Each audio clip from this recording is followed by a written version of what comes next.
kredit di tempat lain, ataupun ada reward kredit macet di tempat lain, seperti itu. Misalnya dia ada telat bayar, ataupun ada daftar hitam di tempat perusahaan lain, atau pinjol segala macam. Yang berkaitan dengan pinjol tuh akan terekam di slip itu.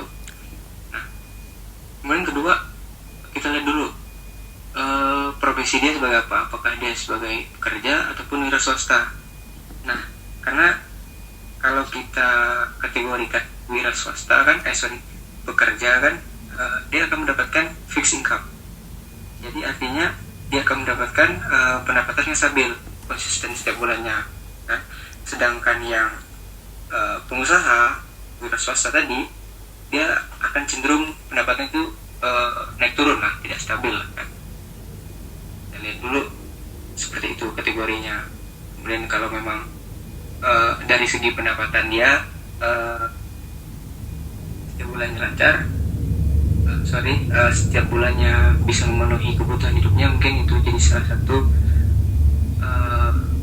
pertimbangan kita untuk menjalankan kredit seperti itu.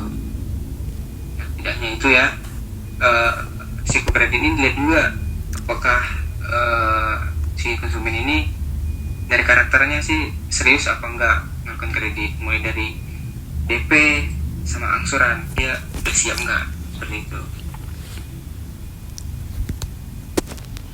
Tidak terlalu panjang mungkin ya saya jelasinnya.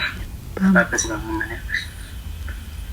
Itu selanjutnya memang ada sektor usaha tertentu yang lebih berisiko mengalami kredit macet, bang. Alasannya apa tuh?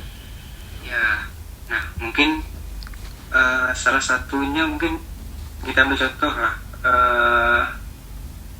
driver taksi lah ya, ataupun betul lah, nasi kursus kelas itu. Mungkin usaha tersebut kan tergantung konsumennya kan, berapa banyak yang bisa dia dapatkan setiap bulannya. Nah itu agak berisiko, kita nggak berani menyalurkan kredit ke orang yang punya usaha seperti itu gitu.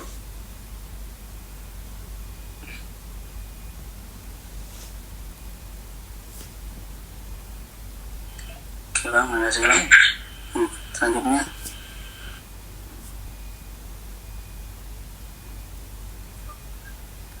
ada lagi? Ada bang, bentar ya. Diana, lanjut Diana. Ya, bagaimana proses penilaian kelayakan begitu dilakukan di lembaga Anda? Kalau dari kita, pertama kan tadi saya menyampaikan kita harus mengecek dulu slipnya dulu ya. Kita lihat dari identitas nomor induk kependudukannya dari KTP-nya, pasangan suami istri, kita cek slipnya, apakah ada call, tidak ada riwayat kredit macet atau bagaimana. Kemudian jika sudah bersih, misalnya ada riwayat kredit macet, kita melakukan penilaian di SCR. Nah, penilaian SCR kita ambil dari pendapatan konsumen setiap bulannya. Misalnya konsumennya ada usaha dan juga dia bekerja, nah itu nanti bisa digabungkan di situ. Nah, setelah itu setelah kita mengecek berkasannya, jika di SCR-nya lolos, di SCR kan kelayakan kredit. Nanti kita lihat apakah konsumen ini mampu membayar kredit atau angsuran yang udah dia ajukan tadi. Kita lihat mampu atau enggak. Jadi ada sistemnya yang menilai seperti itu. Kemudian juga setelah itu kita mengajukannya ke CA kredit analis. Nah, jika lolos, baru kita melakukan namanya OTS. Nah, OTS ini kita akan melakukan on the spot atau kita akan survei langsung ke tempatnya konsumen. Apakah konsumen ini benar-benar apa yang dia ceritakan, apa yang diberikan datanya sesuai atau tidak, baru kita disitu kita bisa menilai dan juga karakternya kan, karena kan orang kan kalau kita lihat secara langsung bisa kita nilai karakternya kan, ya berbohong atau jujur atau bukan, nah seperti itu. muncul. Setelah itu mungkin setelah oke semuanya, mungkin kita akan melakukan go live atau PO seperti itu, baru kita bisa menyalurkan kredit.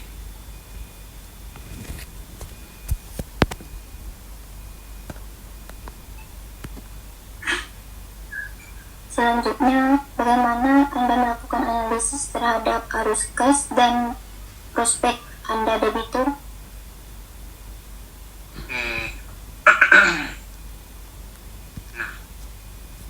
Pertama kan kita harus lihat dulu usahanya nih apa nih, lalu kita lihat lagi dari arus kas, cash flow analisisnya, dari kas dari pendapatan dan pengeluaran yang konsumen punya, misalnya yang terekam di usaha konsumen ya. Nah, di sini kita lihat apakah pendapatannya itu cenderung tetap, fluktuatif, atau musiman. Nah, kemudian kita lihat lagi, kita menganalisis pengeluaran rutinan setiap bulannya, apakah itu lebih banyak atau lebih sedikit daripada pendapatan. Nah, karena nantinya kan arus kas ini kan akan sangat berpengaruh ke DSCR-nya, kemunculan kreditnya. Nah, apakah konsumen ini layak disalurkan kredit? Nah, dari itu kita bisa nilai arus kasnya juga. Dan kemudian kita lagi bisnisnya gimana, manajemennya, sistem operasionalnya gimana, apakah ini punya bisnis yang kuat nantinya ke depannya. Karena kan kalau bisnis ini tiba-tiba redup, itu bersiko nanti ke kualitas pembayaran angsuran dari konsumen. Seperti itu. Kita lihat juga rekening koran dari konsumen per 6 bulan. Sekian.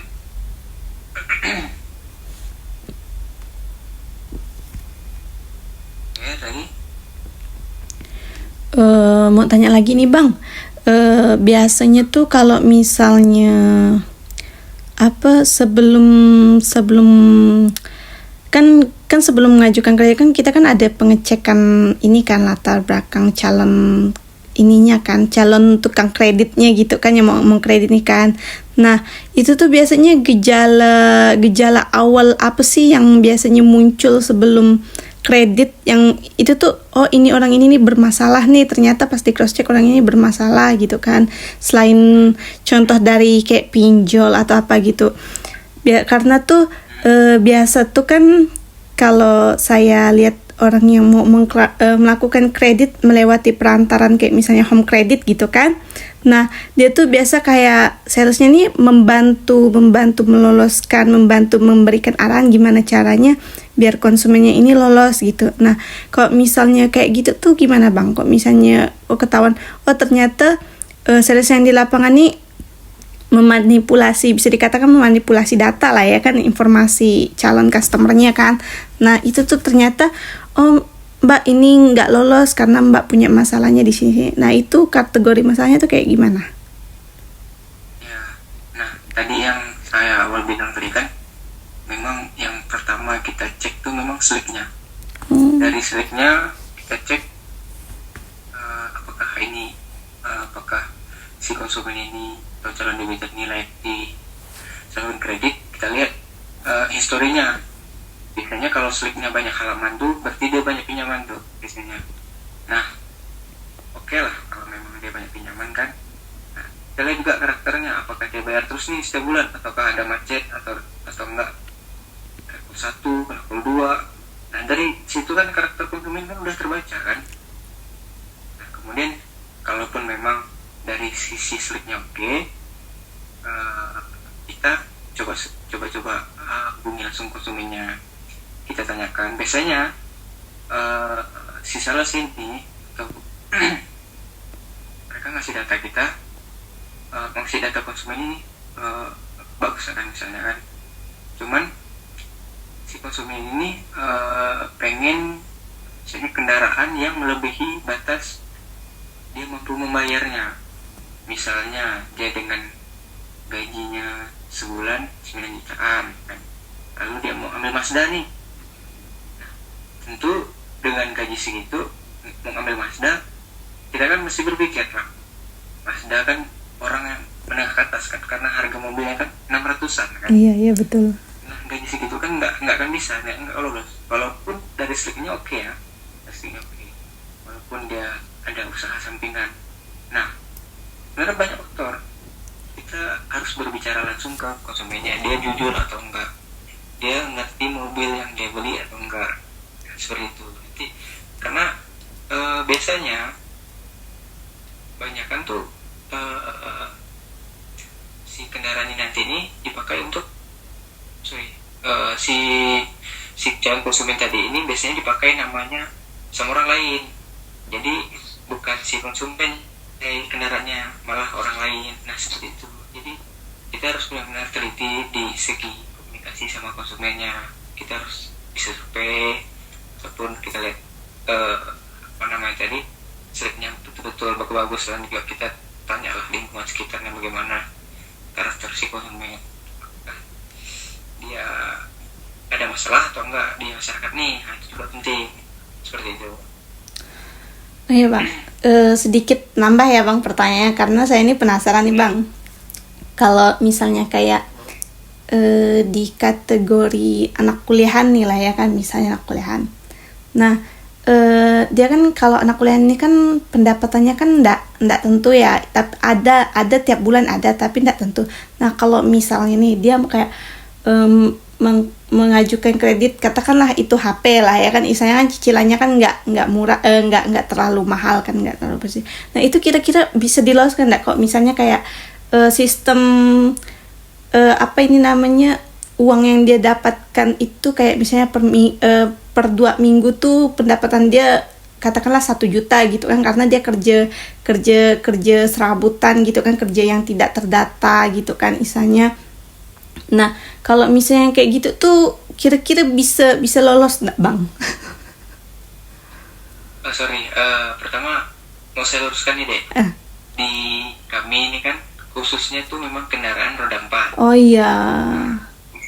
Jadi kami tuh nggak sama dengan home kredit. Oh. Jadi agak berbeda segmennya seperti itu. Mungkin di home kredit tuh punya aturan main sendiri lah. Oh. Saya belum terlalu tahu. Oh gitu, maaf ya bang. Sorry ya bang. Oke lah, mungkin cuman itu aja pertanyaan dari kami. Kami mau bilang makasih nih bang atas waktunya, udah disita malam-malam waktunya kan, pulang kerja kan. Semoga sehat terus lah ya bang, udah mau bantu bang. Amin. Semangat. Oh, bang, makasih ya. Ya. Oke, saya bang. Yuk. Assalamualaikum warahmatullahi wabarakatuh. Perkenalkan saya Tovan Afiel Trisakti Mediansyah dengan NIM B1022221025. Yang sini akan menjawab pertanyaan yang terakhir adalah yang pertama, ada pelajaran yang penting dalam mengenangani kredit bermasalah, yaitu pelajaran terpenting di sini adalah bahwa pencegahan lebih efektif daripada penanganan, analisis kredit yang teliti, monitoring rutin, dan komunikasi yang baik dengan debitur dapat mengurangi potensi kredit macet. Yang kedua, pertanyaan yang kedua adalah hal yang harus ditingkatkan dalam manajemen risiko untuk mencegah kredit macet. Yang perlu ditingkatkan yaitu ada penggunaan teknologi seperti early warning system, monitoring setelah pencairan kredit, kompetensi analisis kredit. Yang terakhir adalah komunikasi yang intens dengan debitur. Nomor pertanyaan yang ketiga ada saran terbaik bagi institusi keuangan untuk meminimalkan risiko kredit, yaitu perlu memperketat analisis kredit, memanfaatkan scoring system, menggunakan EWS, melakukan edukasi kepada debitur, serta melakukan diversifikasikan portofolio agar risiko tidak terkonsentrasi. Yang nomor 4 pertanyaannya yaitu hal lain yang ingin disampaikan terkait risiko kredit, yaitu risiko kredit tidak bisa dihilangkan sepenuhnya, tetapi dapat diminimalkan melalui disiplin analisis, pemantauan yang konsisten, dan kebijakan yang terus diperbarui sesuai kondisi ekonomi. Sekian dari saya, terima kasih. Hai semuanya, perkenalkan nama saya Diana. Di sini saya akan menjawab pertanyaan terakhir, yaitu pelajaran paling penting dalam menangani kredit bermasalah. Yaitu pelajaran utama yang diperoleh adalah bahwa pencegahan jauh lebih efektif daripada penyelesaian. Hal ini dapat dilakukan melalui analisis kelayakan yang cermat, kelengkapan dokumen serta monitoring yang konsisten sejak awal. Selain itu, komunikasi aktif dengan debitur saat muncul indikasi keterlambatan sangat membantu dalam menemukan langkah restrukturisasi sebelum kredit menjadi macet. Pertanyaan kedua, hal yang harus ditingkatkan dalam proses manajemen risiko, yaitu diperlakukan peningkatan pada beberapa aspek, antara lain peningkatan kredit yang lebih ketat berbasis data, kemampuan berbayar, penggunaan sistem peringatan dini, peningkatan kompetensi petugas terkait analisis risiko, serta kebijakan restrukturisasi yang terstandar. Diversifikasi portofolio juga perlu dilakukan untuk mengurangi konsentrasi risiko. Pertanyaan ketiga, saran terbaik bagi institusi keuangan agar meminimalkan risiko kredit. Institusi keuangan perlu menerapkan proses seleksi kredit yang lebih selektif, melakukan monitoring berkala terhadap kinerja debitur, dan melakukan intervensi cepat apabila terdeteksi masalah. Selain itu, sistem insentif internal perlu berorientasi pada kualitas kredit, bukan hanya volume penyaluran. Yang terakhir, hal tambahan terkait risiko kredit dan penanganannya, yaitu pemanfaatan teknologi dalam analisis kredit dan akses informasi eksternal sangat membantu mempercepat identifikasi risiko. Edukasi kepada debitur mengenai pengelolaan keuangan juga perlu diperluas untuk menurunkan potensi gagal bayar. Transparansi pelaporan kualitas aset menjadi hal penting dalam mendukung pengambilan keputusan manajemen yang cepat dan tepat. Sekian dari jawaban saya. Terima kasih.